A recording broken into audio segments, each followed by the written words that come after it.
Hello Internet, so nice to see you. I got an interesting question about double sharps and double flat. I've been wondering for like an hour now why everybody is saying that the seventh note in G sharp major is F double sharp, but not G. But it's also an F and an F sharp. It makes no sense to me. And by everybody, I mean all the different answers on Google. It's so confusing, and I haven't even watched the video yet, but I just gotta know what the actual seventh note of the G sharp major scale is. I've gotten four answers: G, F double sharp, F. Which one?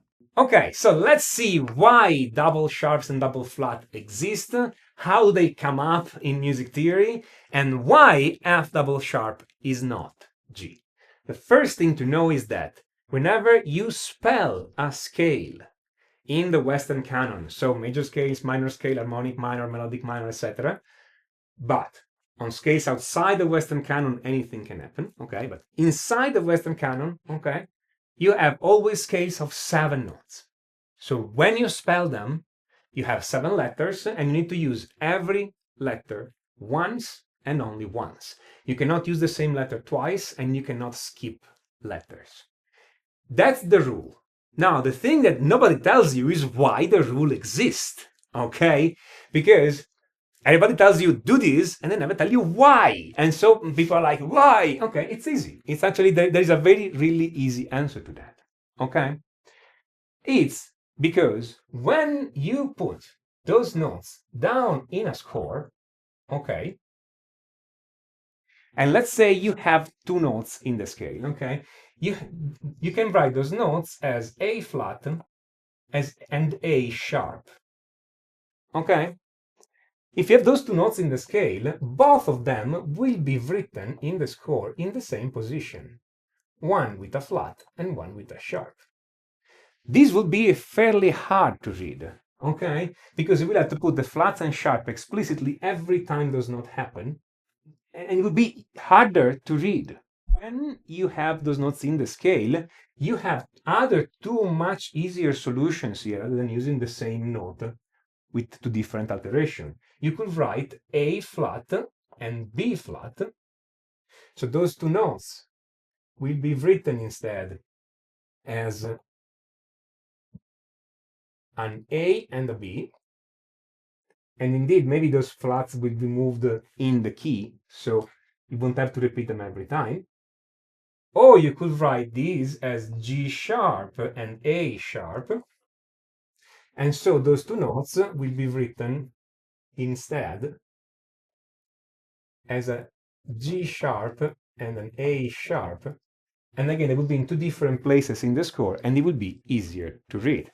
That's why we have this rule. It's for ease of reading, okay? Or at least it started there.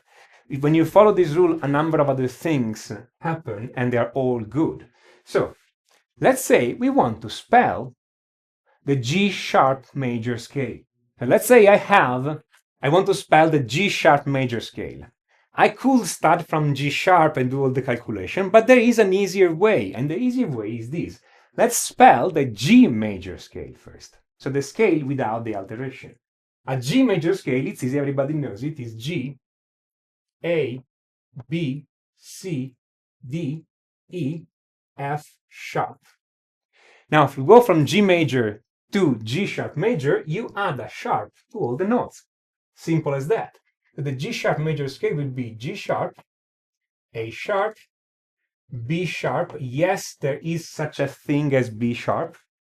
C sharp, D sharp, E sharp. Yes, there is such a thing as E sharp. And F double sharp. Now, it's rare to spell it this way. Most people would prefer to spell this whole scale as an A flat major scale, but this spelling does exist, or at least some people do use it. There are scores in G sharp, and in that case, this last note is an F double sharp. This note will be played on the piano and on the guitar exactly like a G, but it's not a G because the G letter is already taken by the G sharp note. Simple as that. Notice a few things.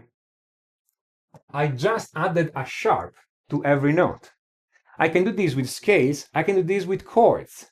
The 5th chord in G is the D major chord, and the notes of D major are D, F sharp, A, and A. The fifth chord in G sharp, well, the only thing I need to do is to add a sharp. It's D sharp major, and the notes are D sharp, F double sharp, and A sharp. So you see, I just need to add a sharp every time whenever I have this situation. It's easy. It's easier to think about it because you just need to add a sharp. Now, of course, all the people around you, all the ones around you who have studied anything in music theory know that you don't write double sharps with two sharps. Instead, you write this kind of an X, okay, rather than writing double sharp. Yes, that is correct. I write the two sharps just to be clear here on what's happening because I just want to add the sharp. But technically, the double sharp symbol is this kind of an X. You will have to write F, X, or something like that to indicate a double sharp. Okay? Notice this works with sharps, but it works also with flats. And to demonstrate that, I'm going to do it with A and A flat.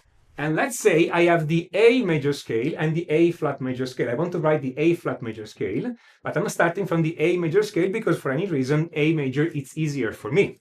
So I'm writing the A major scale, which is A, B, C sharp, D, E, F sharp, and G sharp. Now, to get to the A flat major scale, I just need to add a flat to all the notes. So I'm going to have A flat, B flat, C sharp flat. The sharp and flat will eliminate each other, and I have just a natural C.